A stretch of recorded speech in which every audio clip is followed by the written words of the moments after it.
want to talk to you today about something that happened last week, and I hope that it can maybe share some advice with you guys on what to do when you are rehoming a pet. So last week, actually, no, not last week. On Tuesday of this week, I rehomed my gray cat to a girl in LA. Me and my husband, we are going to be doing some traveling for the next year, and we're going to be going to Thailand. And we were going to take her with us originally, but the way her attitude is, it just wasn't going to go well for her or us, and it was just going to put a lot of stress on her that I didn't want her to be under. She has been a house cat for the last 8 years, and she's moved a lot with us to like 6 different houses throughout that span of time, and I just didn't want to put her under any more stress. So the first thing I would say to you is number one, if you're going to rehome your pet, make sure that you put it in, make sure you do like a full check of the people that you're going to be rehoming them to. We decided to list our gray cat on Nextdoor, which is a app. You can get it on your phone, and you can get it on desktop, and Craigslist. So my husband listed her on Craigslist for a rehome, and it was a girl that ended up texting him about her.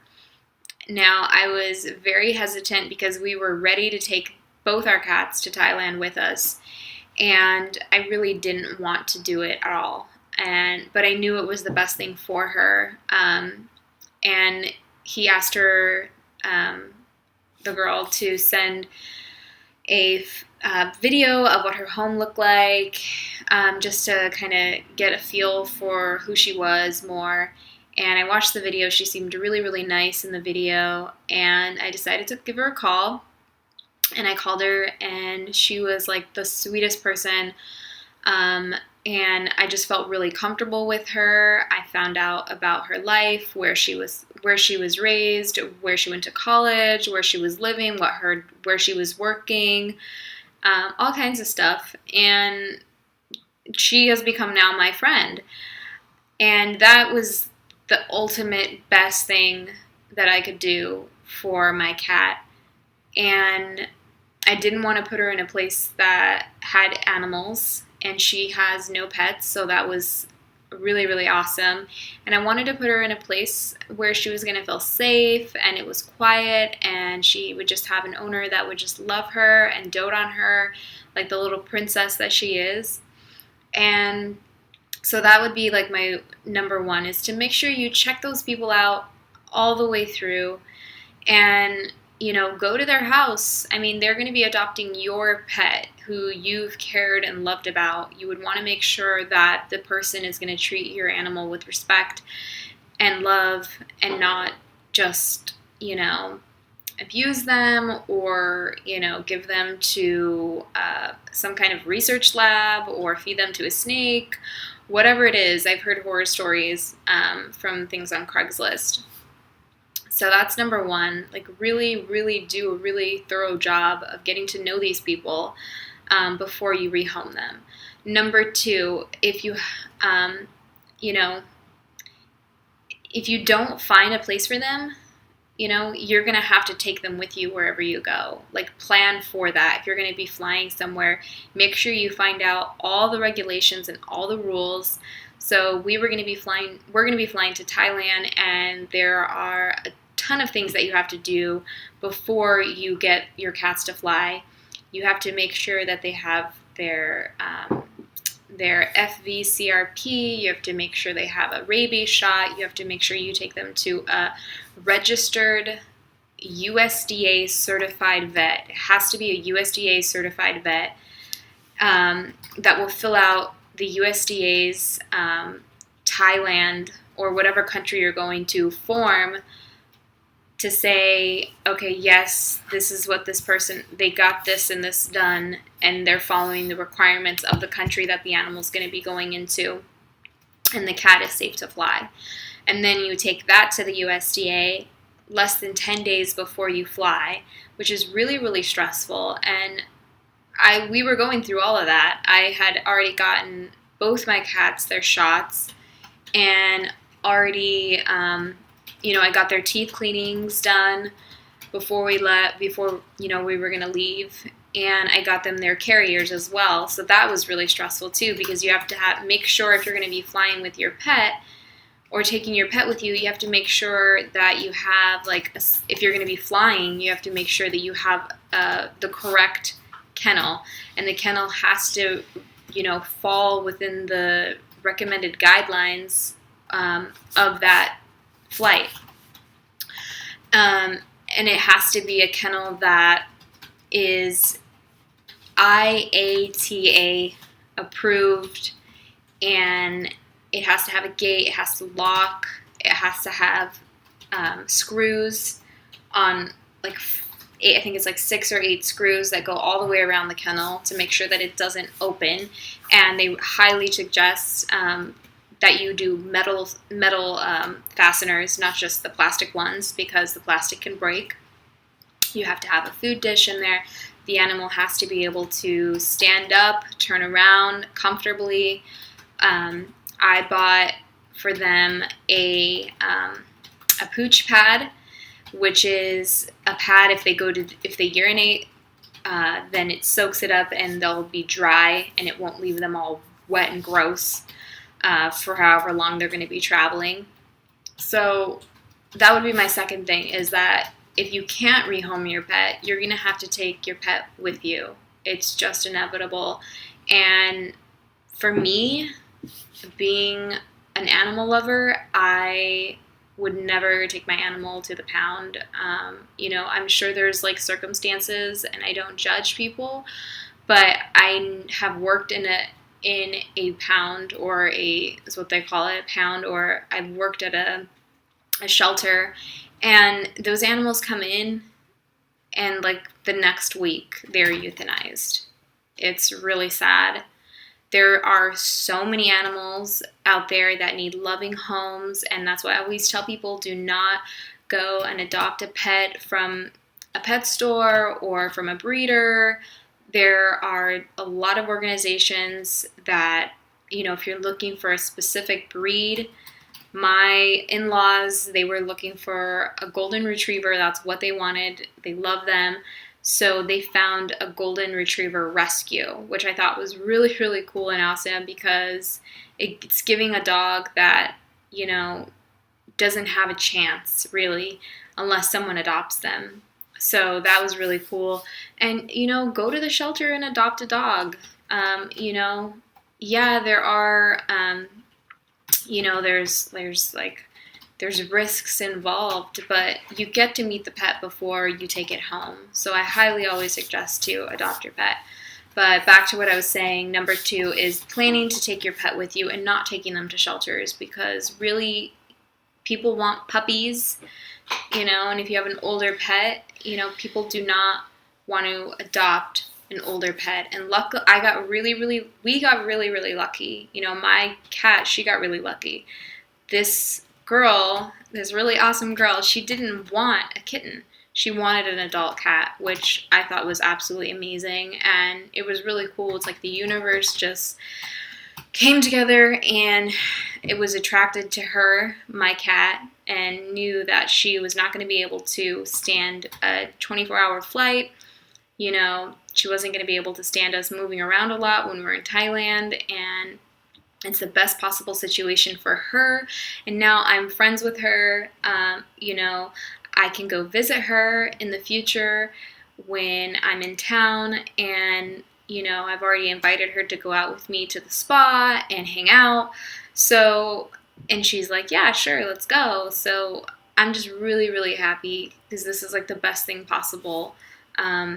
So it is possible, but you really have to work hard at it, and just, sometimes the universe just answers your prayers. So that's number 2, is to you know, if you can't rehome your pet, you're going to have to take your pet with you. So make sure that you do all the necessary things. And number 3 is get rid of the guilt that you have, because I had a lot of guilt. I still have a lot of guilt, and I'm still working on it right now because it was just on Tuesday and today's Friday. I mean, I was crying before I called her. I was crying like, I just couldn't stop. That night I cried. I was really depressed. The second night I was okay. I was better, and I understood that she was in a good place. And the more, her new owner started to send me pictures of her and video, and she renamed her Mariah Carey, which I think is absolutely fitting for her because she's definitely a little diva.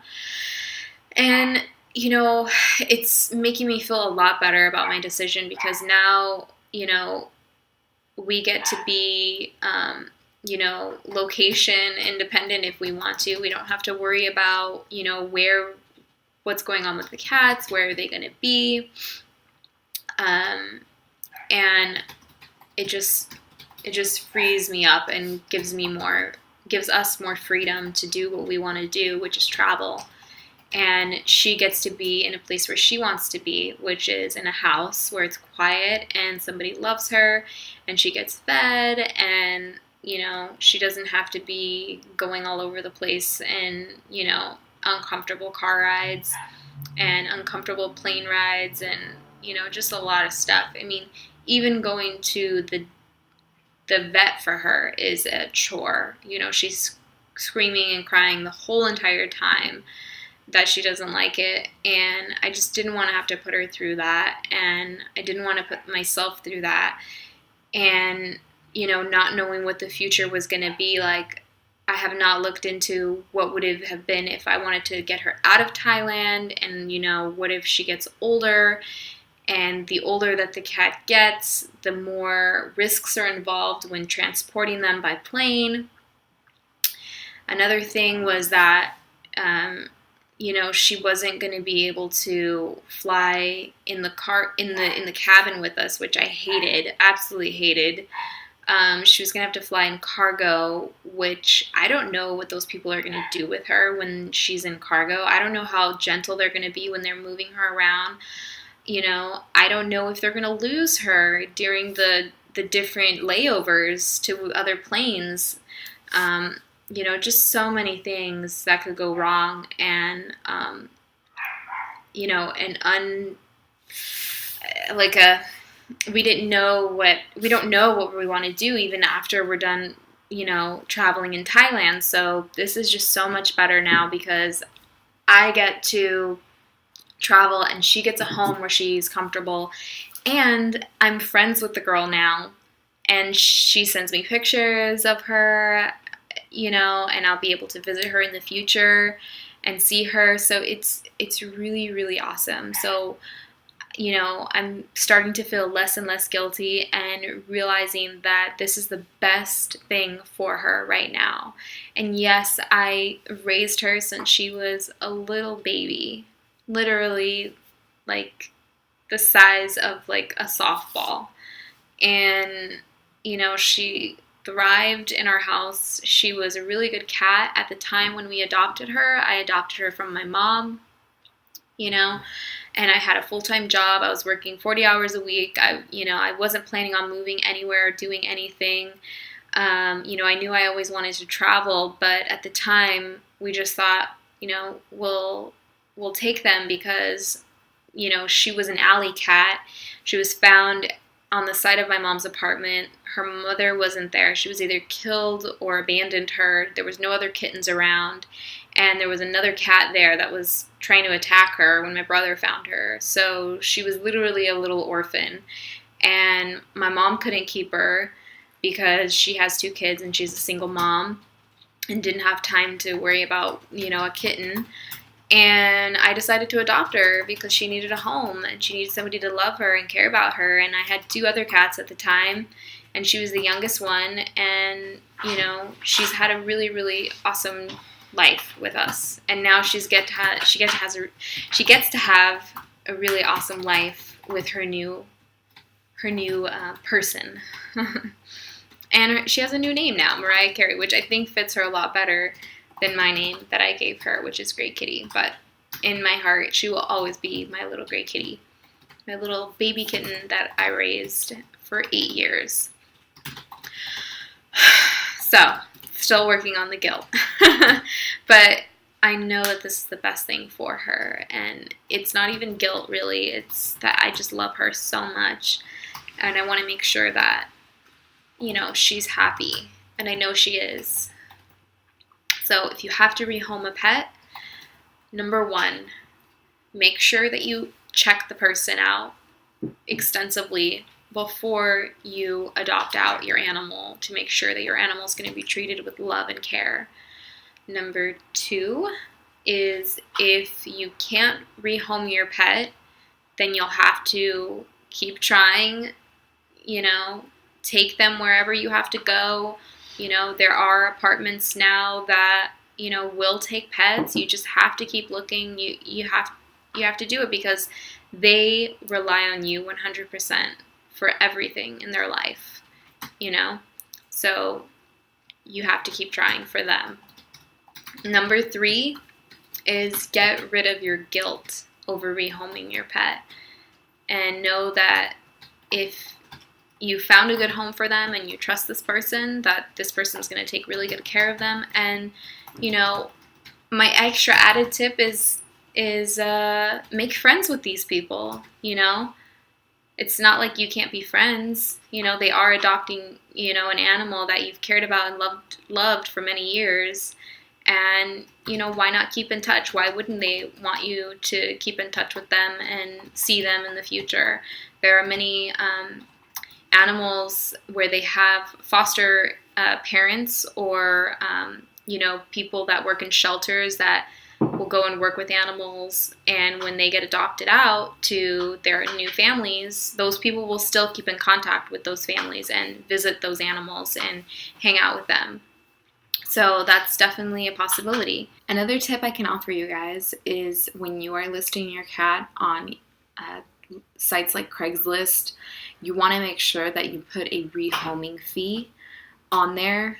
It could be a nominal fee like $25 or $30, but you want to put that on there so that you can deter people that want to buy your pet or want to get your pet on Craigslist for, feeding it to a snake or putting it in research labs. A lot of these people are looking for free animals that they don't have to pay for. So you can deter them by using a rehoming fee. So when I rehomed my animal, I think we put like a $20 or $30 rehoming fee for her. And when we finally met her and we were comfortable with her and we saw that she was a very loving person, we decided to just tell her, look, it's totally fine. We don't have to go ahead and charge you this rehoming fee. We were just so happy that we could find somebody that was going to love her, that we didn't care about the money. We really wanted to just find somebody that was a good person.